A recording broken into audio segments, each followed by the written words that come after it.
Sa Instagram post ng aktres na si Janine Gutierrez, ay ibinida niya ang kanyang collection ng mga outfit na isinuot niya sa Lavender Fields bilang si Iris.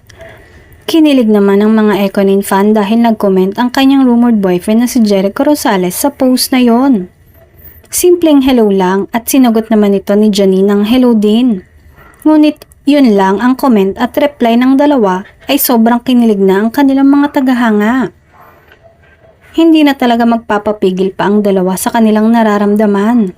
At kita naman yun sa kanilang mga mata. Sobrang saya nga nila sa tuwing magkasama. Hindi na din naman itinatago ng aktres ang kanyang pagka-inlove at kilig sa tuwing magkasama sila.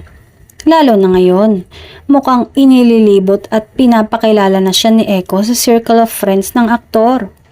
Nakakatuwa lang dahil sobrang ipinagmamalaki ni Janine ang kanyang boyfriend at hindi nagdadalawang isip na ipakita sa publiko ang kanilang mga ganap na magkasama.